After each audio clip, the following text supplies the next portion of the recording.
there, welcome back to Mama's Nest, proudly powered by Cousins Baby. I'm your host, Fome Ejimudo, and I've been here with Tito, culinary expert, as well as clinical dietitian. She has been sharing with us expert advice on breastfeeding, as well as Rachel. Rachel, how are you doing? I'm doing great. Thank you so much for sharing your personal experiences on your breastfeeding journey with us. Before we went on the break, we did speak about the 6 months exclusive breastfeeding journey that every mother feels compelled to do. It's not an easy journey, like we discussed earlier. And we also talked about the pros and the cons of giving formula and how working mothers, how do they survive with exclusive breastfeeding? For some mothers, they are lucky enough to, be available for their kids. But for working moms, it's such a huge challenge. But then again, why do they always make it look like we have committed a crime by giving your child formula?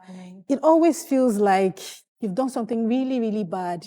But those things they actually contain nutrition for your baby. And let's be honest, not every mom can fulfill that 6 months compulsory exclusive breastfeeding. While it's important that your child gets all the necessary nutrition. Why do they make it look so bad when you can't meet up? Okay, so again, I would make a case for my fellow colleagues, to say that there's been studies that showed that children that are exclusively breastfed, live healthier lives, less risk of, chronic illnesses, diabetes, hypertension, in the future. obesity. Okay, that's good, right?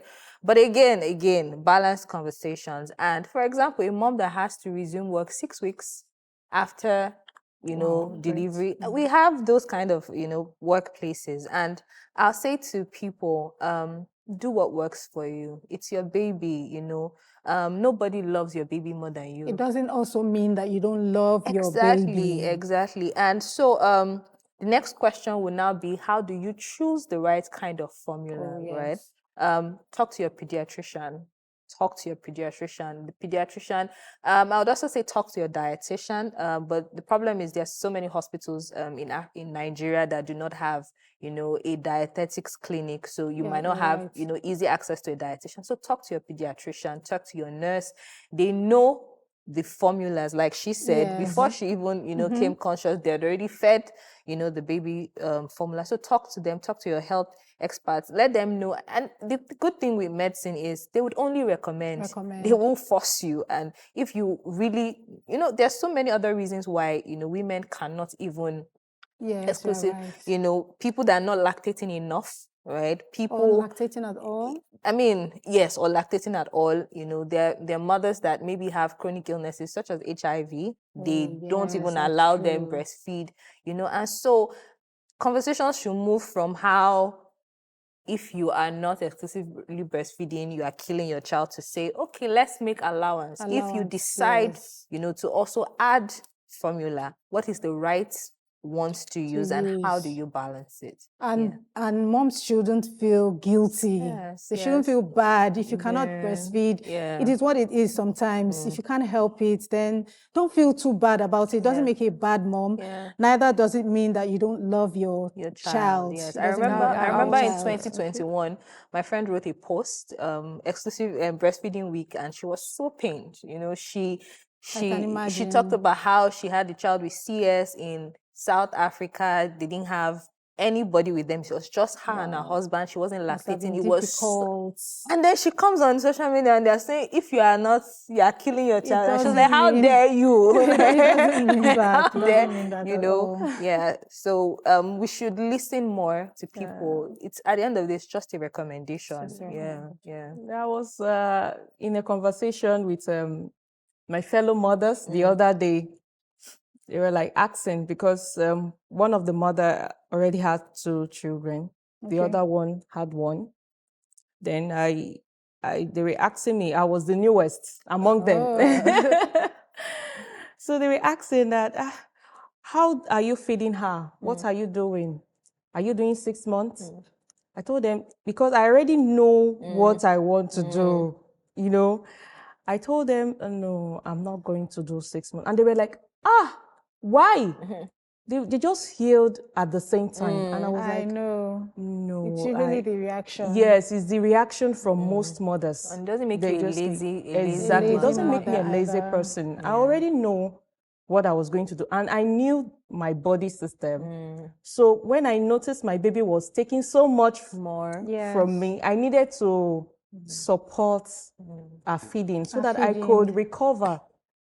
In fact, to be honest, at some point when my mom was taking care of my sister's baby, the baby wasn't sleeping enough. And my mom, because of her experience, she knew it was because the child was hungry. She knew that even the formula wasn't keeping the baby for long enough. So the baby couldn't sleep for long enough.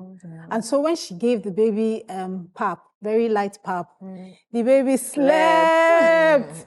So I was like, okay, so that's actually could be one of the reasons why your baby doesn't even sleep through the night or doesn't get enough rest at night. I mean, one of the things I tell healthcare professionals is, let's calm down from theory just a bit, calm down, and that's one of the reasons why I went to do culinary nutrition, because it's so easy to give all the do's and don'ts, and this, you're not allowed to eat this, you're allowed to do this, you're not, calm down, right? I found out that a lot of dietitians, by the time they have their first baby, their mouth starts to change. They start to, when they've seen the reality. I told you about my colleague that her mother-in-law already fed the baby formula. She was not part of the people that used to shout exclusive birth, because she knows, she has experienced it firsthand. So I tell healthcare professionals, when you experience it firsthand, it's easier for you to give, advice. Also, I think that beyond just mothers, mothers need support.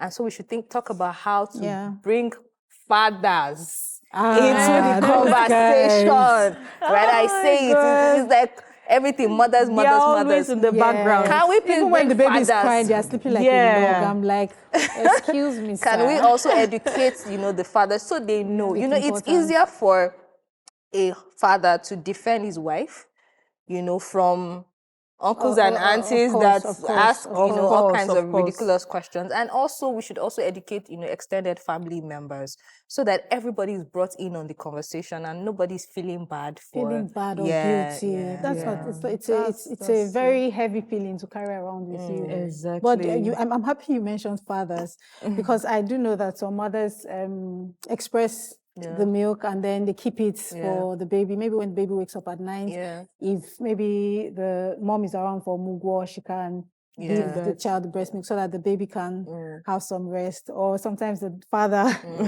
if he agrees to wake up, he can also he can also feed the baby. But then again, we don't have very stable power supply here. And I don't know, how else is there any other way to store breast milk? Because I think it's just refrigeration. Refrigeration, right? Very short duration of time. But I do know that some mothers, they freeze theirs for they say it can stay up to a year or something like that. Stable electricity. Stable what? Stable electricity. Stable electricity. Yeah. Right. And I think that also that helps the conversation about exclusive breastfeeding, to say, if more men are brought into the conversation and more mothers are able to express and then save in the refrigerator, then fathers become an active part of, the breastfeeding journey, so that the mother is not the only one bearing the burden, of. Because once it's breastfeeding, we have to call a town hall meeting. Wow. I think that to get their cooperation. Exactly. Men don't even follow their wives to antenatal. Maybe for the first kid, they might. For the first child, they are so shy about it. I want to add, apart from refrigerating, I'm just speaking from what I've seen so far. Okay. I have seen some mothers who actually pumps this milk and they keep enough. In fact, for a one-time use. Yes, they keep it for a day use. Some hours, not a day. Okay, some hours. Not a day, because some of them find themselves in a situation whereby there is no electricity, there's no. So they do it every 2 hours. Okay. By the time they do the first 2 hours, they keep it for the next 3 to 4 hours. So just for very short just periods. For a very short period. Yes, I think that works too. That works too. Do that. So now, what are some of the symptoms or conditions that might make a mom not be able to breastfeed or lactate or nurse her baby? So number one, I said in the beginning, diet, and that's why Diet. Okay. plenty pap, plenty palm wine. Does that really work? Well, so I'm going to be biased, and I'll say from where I'm standing, pap works because why it works is it's adding fluid to the body. But then I don't know about palm wine. Palm wine, does that not even come out in the breast milk? You know, You don't want your baby to be high. Diet, the diet of the mother is very important, and also rest. Sleep, rest. I think sleep. stress is one of the reasons Yeah. why some mothers don't lactate. Yes. Why it doesn't feel And then hormones. Some people, you press it from today to tomorrow, one drop will not come out. There's really nothing you can do about it. So those are the reasons why. And then there might be a condition. So I mean, someone that has maybe breast cancer or something wrong with the breast, they would also stay away from breastfeeding. From breastfeeding. Yeah. So how can these conditions be solved? Yeah. What can be done? What can be done? No, for example, if it is diet, you just improve your diet. For stress, you rest.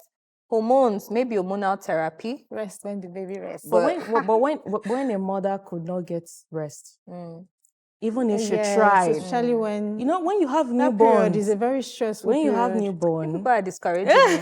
Don't be discouraged. You can do it. When you have a newborn, you can do it. Don't worry. That word rest is out of your dictionary immediately, because you see yourself being awake. In 24 hours, you are awake for like 20 hours or 19 hours. So the remaining few or 4 or 5 hours, what are you doing? You're trying to still prepare food. Yeah. You're trying to still do it's a roller coaster. Trying to, but we're surviving it. It's a roller coaster. I mean, you are not resting at all. That's the point. Then when a mother comes to you and have such issue, what do you think you could do? So at the end of the day, mother? that's why I still talked about how more family members and support system.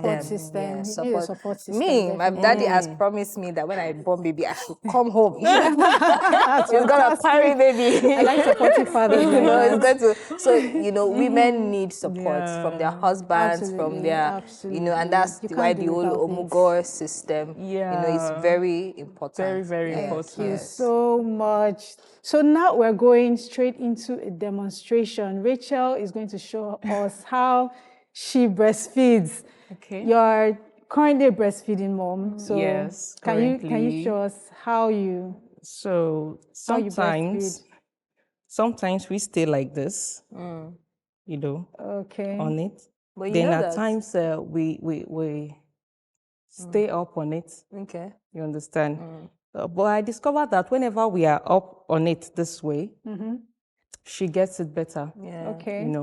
She's more relaxed and she's able to take and suck the nipple properly, Okay.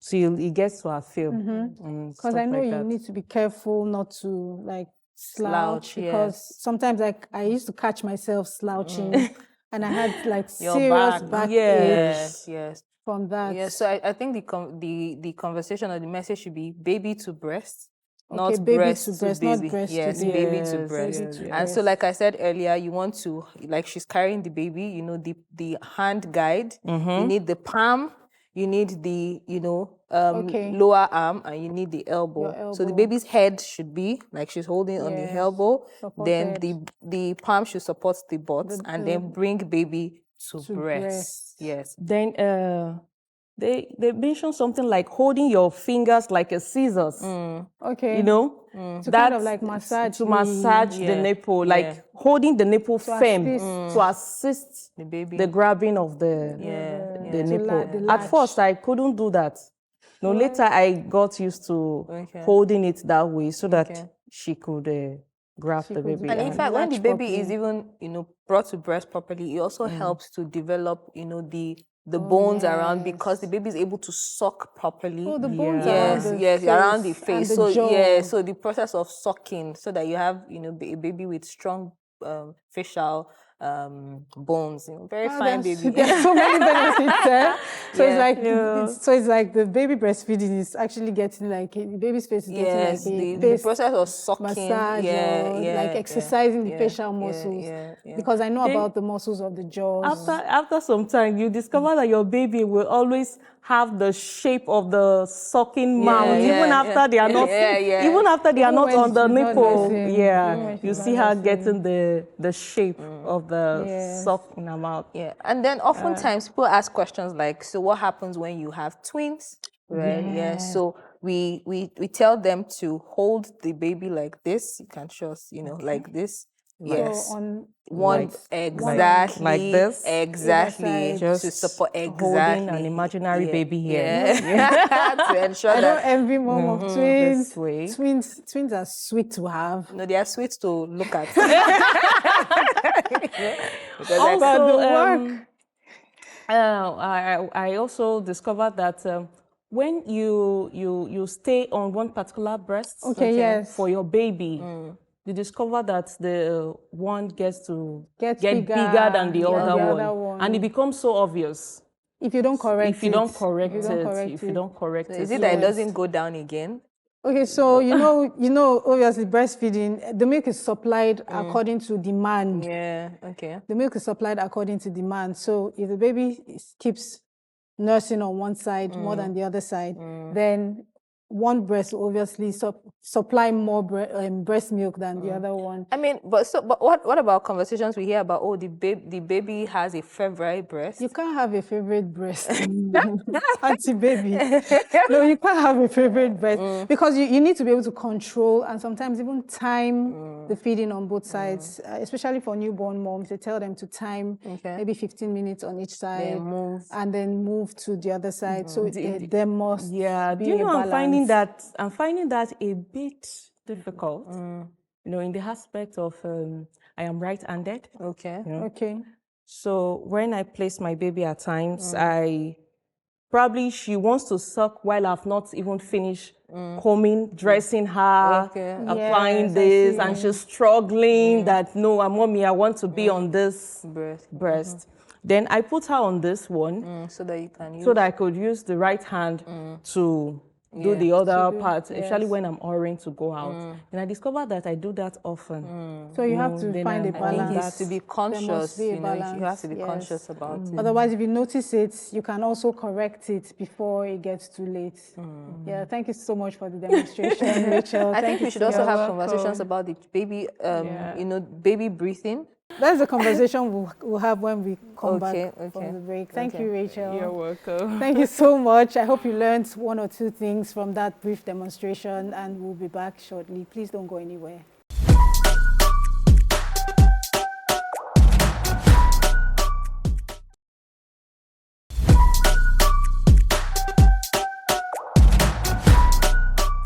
Welcome back. It's still Mama's Nest with my guests, Rachel and Tito. Thank you so much. I've learned a whole lot, even as an experienced mom, an experienced nursing mom of 3. I've learned a lot. These are conversations that we really, really need to have, especially for those new moms out there that think, when my baby comes, I'm going to be a yummy mommy. Yummy mommy. Nursing is a lot of work as well. You know what I was just thinking, that why do people frown at breastfeeding in public so much? Like, come on, it's just breast and the baby needs to eat. When the baby needs to eat, the baby needs to eat. It's just breast milk and it's just breast really. But why do people frown at it so much? I know there's the option of using like a nursing cover, but at the same time, your baby gets to an age where she will yank that thing off, like she will throw it away. Why are you covering my face? I don't understand what's going on here. I'm not comfortable. But why do people frown at it so much? And even in workplaces too. So I think that number one is from a religious point of view. In this part of the world, you know, we are everything should be covered up, you know. I just think that at the end of the day, it's breast is breast. But like you said, some of the practical things will tell people, oh, buy a shawl, but then the baby will remove the shawl, right? And I just think that maybe mothers should be a little more discreet. Yeah. However, there's a campaign that says just feed the baby. You know the funny thing, when the baby wants to eat, the baby cannot hear please or wait a little or not now. The baby does not understand all that. Does not understand When all I need that. to eat, I need to eat. So do you feel comfortable breastfeeding in public?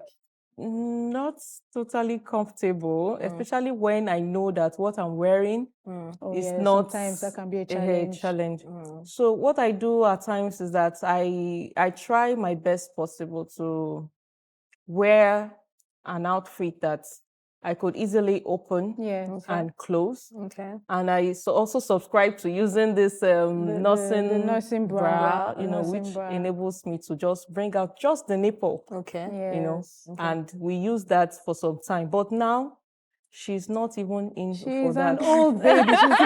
She's 8 months. She doesn't want to. She just wants to drag the stuff and be on it at any time. They get to an age where they can even take everything off and go for it. When I think about conversations about workplace, one of the things I saw working in the hospital, even though we worked in the hospital, they had to create a nursery. So I think that, employers should be a little more, sensitive to these things, to say, let's just create a little nursing room where mothers can, so that they're not just, and everybody's offended. Either nurse or maybe express.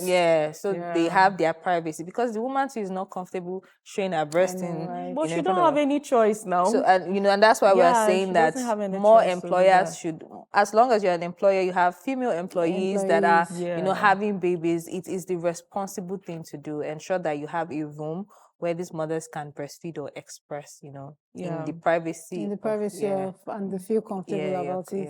I think some workplaces have like a crèche where you can, very few of them, I think, where you can go to easily just nurse your baby when you feel engorged or at intervals, you take breaks to nurse your baby. But yes, I think it's very important. It's very important. It's an essential need. It's absolutely important. I feel like if we have the conversations enough, like we would have more people, but everybody just shies away from these things. And so and there's also something I think we really need to talk about, which has to do with lying down and breastfeeding. I'm not sure how safe it is, but what do you have to say about that? So I'll just leave that for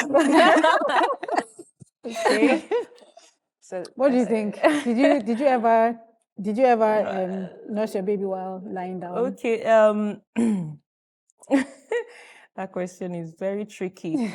From the beginning, they are very tiny. Yes.